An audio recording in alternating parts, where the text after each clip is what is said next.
फ़कीर मोहम्मद शहादत खान साहब मंच पे तशरीफ़ फरमा, शहीद अब्दुल हमीद रोड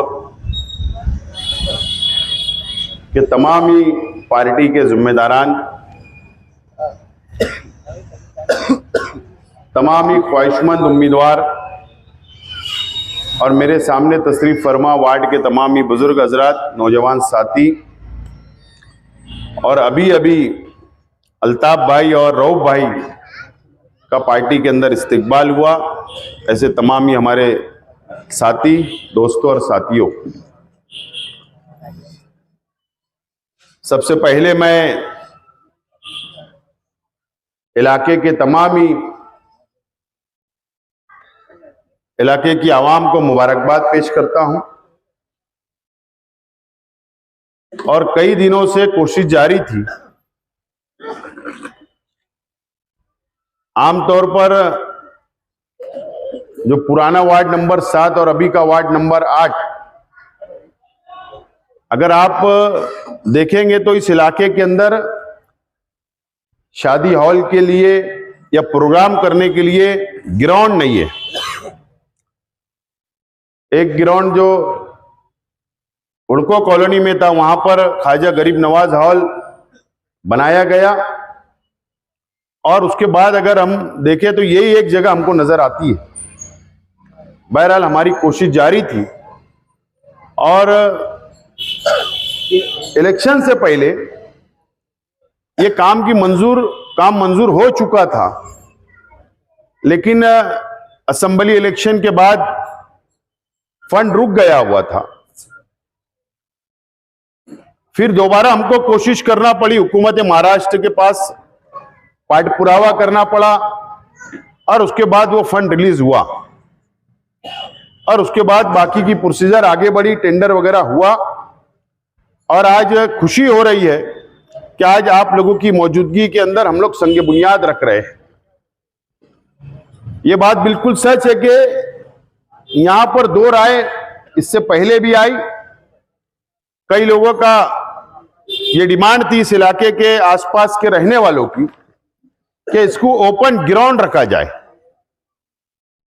लेकिन बीच का रास्ता निकालने की हमने कोशिश की कि 40 बाय 50 का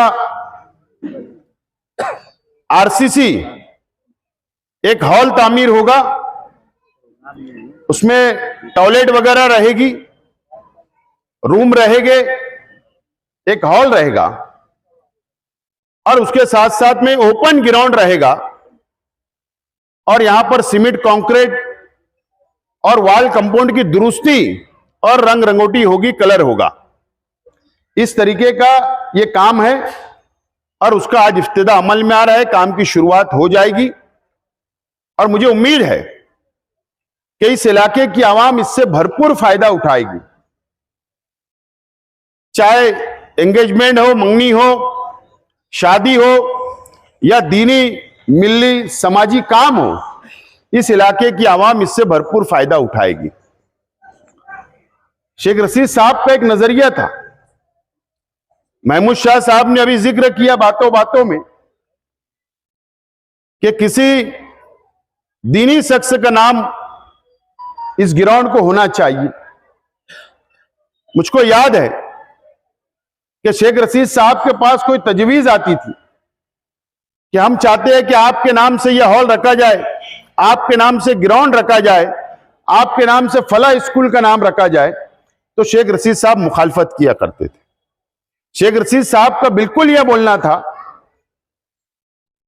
कि मेरा नाम मत रखो, और वही रास्ते के ऊपर हम लोग भी चल रहे। और अगर किसी शख्स का नाम, सियासी समाजी लोगों का नाम अगर हम देने की कोशिश करते तो मुखालफत जरूर होती है। बहरहाल यह तजवीज अच्छी है कि कोई दीनी शख्स का नाम इसके ऊपर आ जाए। आप लोग मशवरा करिए और मशवरे से नाम तय करिए दीनी। इंशाअल्लाह आइंदा म्युनिसिपल कॉरपोरेशन के इलेक्शन के बाद हम लोग उसकी तजवीज पास करके वही नाम दिया जाएगा।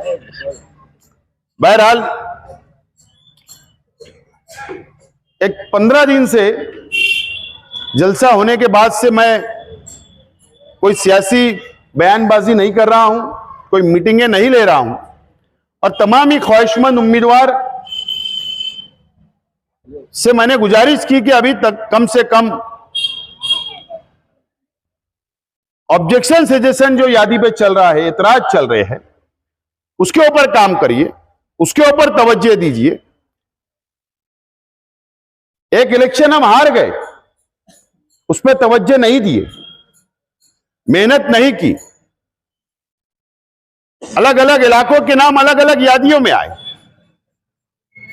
और हम इलेक्शन हार गए। मैं हार गया। मैं नहीं चाहता कि उम्मीदवार कारपोरेशन के इलेक्शन हारे। अगर इलेक्शन लड़ना है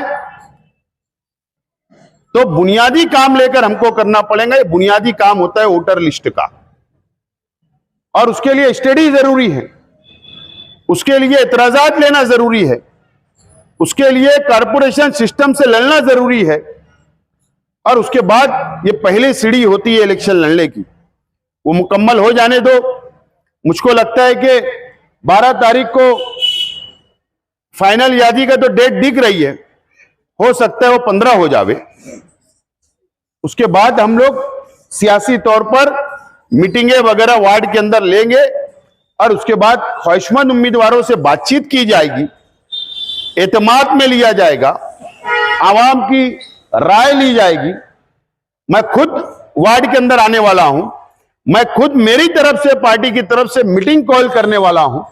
वार्ड के जिम्मेदारान को, वार्ड के नौजवानों को, वार्ड के बुजुर्गों को बुलाकर उनसे सलाह मशवरा करके इंशाअल्लाह जो राय वार्ड की होगी हम वो फैसला पार्टी लेगी, पार्लियामेंट्री बोर्ड वो फैसला जरूर लेगा। बहरहाल मेरी यही गुजारिश है तमाम ही कार्यकर्ताओं से, तमाम ही ख्वाहिशमंद उम्मीदवारों से, यही मेरी अपनी अपील है, यही गुजारिश है कि आप लोग कोई जल्दबाजी ना करिए, जल्दबाजी ना करिए। बात हवा घूम जाती है कि फला पैनल तैयार हो गया, यह हवा घूम जाती है फला पैनल तैयार हो गया, और बाकी फिर एक दूसरा पैनल तैयार होने की शुरुआत हो जाती है। गलतफहमी होती है, गलतफहमी के आधार के ऊपर हम लोग बात करने लग जाते हैं, एक दूसरे की हम लोग मुखालफत करने लग जाते हैं, एक दूसरे के खिलाफ बोलने की शुरुआत करने लगते हैं। इससे ना आपका भला होने वाला है, ना कोई दूसरा पैनल तैयार करेगा, ना उसका भला होने वाला है। मैं जिम्मेदारी से बोल रहा हूं, मैं सिर्फ इस वार्ड की बात नहीं, मैं पूरे शहर का मैं सर्वे कर रहा हूं। मेरे जहन में एक पैनल था गुरुवार वार्ड के इलाके के अंदर कि ये पैनल बनेगा तो बेहतर रहेगा, मेरे जहन के अंदर वो बात चल रही थी। उसके बाद कुछ दिन गुजरे, फिर मैंने वहां का सर्वे करवाया, और सर्वे करवाने के बाद यह बात सामने आई कि पैनल जो आप चाह रहे हो वो पैनल के अंदर एक दो उम्मीदवार कमजोर है, इनकी जगह अगर इनको फिट किया जाएगा तो और मजबूत पैनल होगा। तो मुझको सोचने पर मजबूर होना पड़ा, और फिर मैंने मेरी तब्दीली की शुरुआत वहां पर मैंने किया। तो बोलने का मतलब सिर्फ एक मिसाल देना चाहता हूं कि इसी तरीके से पूरे शहर के अंदर अगर मेरे जहन में यह पैनल है तो आज मुझे तब्दील करने की जरूरत महसूस हो रही है, और मुझे यह लगता है कि मेरा फैसला, पार्टी का फैसला, यह बिल्कुल बेहतर फैसला है कि जल्दबाजी में उम्मीदवार ना डिक्लेयर किए जाए, बल्कि जितना लेट हो रहा है उतना उम्मीदवार तब्दील करना, या कमजोरी, कौन सा उम्मीदवार कमजोर है, कौन ताकतवर है, और वहां की आवाम क्या चाह रही है, यह मेरे नजर में आ जा रहा है। मैं समझता हूं इससे पार्टी को फायदा ही होगा, नुकसान नहीं होगा।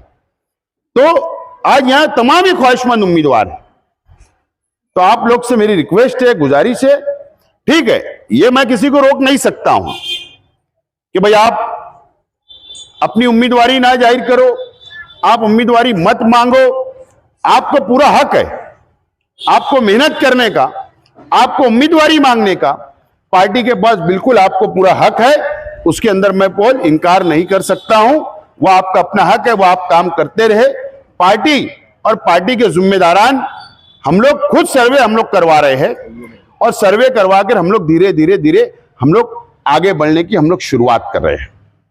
तो मेरी रिक्वेस्ट है, मेरी गुजारिश है कि अगर आप लोग ने सबने मिलकर साथ दिया, अगर आप लोगों ने एक राय बनाने की कोशिश की, मैं तो ये बोलता हूं थोड़ा आगे बढ़कर कि अगर सब इस इलाके के जिम्मेदार बैठ जावे, तमाम ही ख्वाहिशमंद उम्मीदवार आपस में बैठ जावे, मुझको भी मत बुलाओ, आप लोग बैठकर इत्तेफाक राय कर लेंगे तो मेरा सर दर्द कम हो जाएगा, पार्टी का सर दर्द कम हो जाएगा।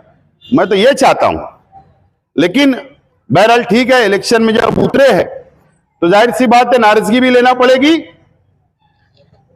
अगर कहीं से फूल बरसाए जाएंगे तो जाहिर सी बात है पत्थर भी खाने की ताकत रखना पड़ेगी। ये तो अपनी तैयारी रहना ही पड़ेगा। और नहीं, अगर हम चाहेंगे कि सब खुश हो जाए तो ऐसा भी नहीं हो सकता, ऐसा भी नहीं हो सकता। लेकिन हमारी कोशिश होगी कि बगावत ना हो, मुखालफत ना हो, और आवाम ये बात अगर तय कर ले कि नहीं, पार्टी का जो उम्मीदवार रहेगा हम उसके साथ रहेंगे, अगर कोई बगावत करेंगे तो हम उसके साथ नहीं रहेंगे, तो मेरे लिए आसानी रहेगी डिसीजन लेने के लिए। तो ये तमाम ही चीजें, ये पूरे शहर के लिए मैं जर्नल बोल रहा हूं। बहरहाल सर दर्द तो है, ऐसा नहीं है कि बिल्कुल एकदम सॉफ्ट, कई पैनल तैयार है, कई मुखालफत, हर जगह कंपटीशन है और ताकतवर कंपटीशन हो रहे हैं, ताकतवर कंपटीशन हो रहे हैं। लेकिन मेरी रिक्वेस्ट है कि मैं आपसे उम्र में छोटा हूं, कई हमारे जिम्मेदार बैठे हैं, मैं आपसे उम्र में छोटा हूं, और शेख रशीद साहब जो थे वो हमसे उम्र में बड़े थे, हमारे सबके जिम्मेदार थे, हमारे सबके सरपरस्त थे, और शेख रशीद साहब की बात को आप लोग हमेशा माने और इस वार्ड की आवाम ने हमेशा मानी है शेख रशीद साहब की बातों को। बहरहाल मैं ये चाहता हूं कि आप मेरी मदद करो, मैं आप पर कोई हुक्म नहीं लादना चाहता, लेकिन एक उम्र की लिहाज से आप मेरी मदद करो, आप मुझे अच्छे मशवरे दो, आप मुझे बताओ अच्छा रास्ता, आप मुझे कामयाबी का रास्ता बताओ कि हमारा पैनल ऐसा नहीं ऐसा चुनकर आ सकता है। आप इस तरीके से बताओ और फायदा हमारा ही अपना होने वाला है। अगर हम तामीर और तरक्की शेख रशीद साहब ने हमें सिखाई तो कारपोरेशन का इक्तिदार आएगा तो क्या होगा, वार्ड के तामीरी काम होंगे, बुनियादी काम होंगे, हम लड़ सकते हैं। लेकिन अगर हमारी मुखालफत में, एक दूसरे की मुखालफत में अगर होगा कि कुछ नहीं होगा, ज्यादा से ज्यादा क्या होगा, ज्यादा से ज्यादा अगर हम कोशिश कर रहे हैं कि हमारी 35 सीट चुनकर आए, ज्यादा से ज्यादा क्या होगा, अगर नुकसान हुआ तो पार्टी के अंदर ही नुकसान हो सकता है, बाहर के हमारे मुखालिफ लोगों के अंदर इतनी ताकत नहीं है कि हमको ठेस पहुंचाए, हमको हमारे को तोड़ने की कोशिश करे। ज्यादा से ज्यादा ये होगा 5-10 सीटें कम हो जाएगी, अपोजिशन का रूल निभाना पड़ेगा, बस। इससे ज्यादा क्या होगा, इससे ज्यादा कुछ नहीं होगा। और हमें तो आदत है, इक्तिदार में रहने की भी आदत है और अपोजिशन में भी रहने की आदत बन चुकी है। आज हम 1 साल गुजर गया, देखते देखते असेंबली का इलेक्शन हुआ, गुजर गया, क्या होगा, और 3 साल 4 साल गुजर जाएंगे। लेकिन मुखालफत हम करते रहेंगे हमारे मुखालिफ लोगों की। तो अपोजिशन में रहना, सत्ता में रहना, ये आप लोगों को तय करना है। ये बात मैं आज बोल कर जा रहा हूं। अगर हमारा इक्तिदार आएगा तो मेयर की ऑफिस में आप बैठकर काम ले सकते हैं। अगर हमारा इक्तिदार नहीं आएगा तो हमको कारपोरेशन के गेट के बाहर खड़े रहना पड़ेगा। याद रखना, आपको फैसला करने के कहां रहना है, यह आवाम को फैसला सोच समझ के आप लीजिए। अल्लाह का एहसान है, माहौल बहुत अच्छा शहर के अंदर है, माहौल अच्छा बना हुआ है।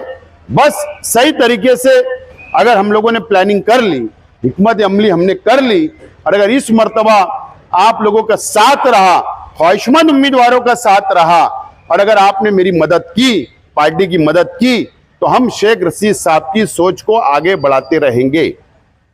यह आप लोगों को समझना है। हम असेंबली का इंतजार 4 साल करना है, एक मौका हमने खो दिया, यह मौका तुम्हारे पास आया हुआ है। अगर कारपोरेशन का इक्तिदार मिल जाएगा तो आपको महसूस भी नहीं होगा कि हम एमएलए नहीं है। अगर यह मौका भी आप खो दिए तो दोनों मौके हमारे हाथ से गुजर जाएंगे, निकल जाएंगे, और हम फिर इंतजार करना पड़ेगा असेंबली के इलेक्शन का, इंतजार करना पड़ेगा कारपोरेशन के इलेक्शन का। तो मैं आज आपसे रिक्वेस्ट करता हूं, गुजारिश करता हूं कि सर जोड़कर बैठिए, मेरी मदद करिए, और मुझे उम्मीद है कि आप लोग मदद करेंगे, आप लोग समझदारी का मुजाहरा करेंगे, मुझे आप लोगों से बहुत उम्मीद है। बहरहाल शेख रशीद साहब की दूसरी बरसी 4 दिसंबर को है, जो जुमरात के दिन है। तो जुमरात के दिन अगर कार्यकर्ताओं को अगर कोई प्रोग्राम करना है अपने अपने तौर पर, तो आप लोग करिए, समाजी काम, गरीब को, आवाम को फायदा हो, ये प्रोग्राम आप लोग कर सकते हैं।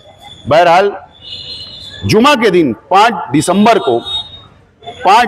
को जुमा के दिन डायमंड लॉन्स में Sheikh Abdul Kadir education and welfare society के जरिए शेख रशीद साहब की जिंदगी पर एक किताब लिखी गई है, और वो किताब शेख रशीद साहब हमारा परिवार मालेगांव आने से पहले कहाँ था, फिर कौन से देहात में गया, फिर कहाँ मालेगांव कब आए, और पूरी जिंदगी पे आज तक शेख रशीद साहब की जिंदगी के ऊपर एक किताब तैयार हो चुकी है। उसका इजरा, उसका इफ्तिदा इंशाअल्लाह 5 दिसंबर को रात 8 बजे डायमंड लॉन्स के अंदर होगा। और शेख रशीद साहब पहले काउंसिलर से और उससे पहले के साथी, यानी काउंसिलर बनने से पहले साथी, वो तमाम ही लोगों को मैं दावत देता हूं, मैं याद करता हूं कि आप लोग प्रोग्राम में आइए। आप लोगों तक दावतनामा पहुंचे ना पहुंचे, इसी को दावतनामा समझते हुए आप लोग आने की कोशिश करें, और इंशाअल्लाह वहां पर हम लोग सब मिलकर एक परिवार की हैसियत से हमारे लीडर मरहूम शेख रशीद साहब की जिंदगी पर जो किताब हमने लिखी, हमारे साथियों ने मिलकर उसको बहुत मेहनत की है, उनकी यादें उसके अंदर जुड़ी हुई है, जो आप लोगों ने शायद नहीं सुनी होगी।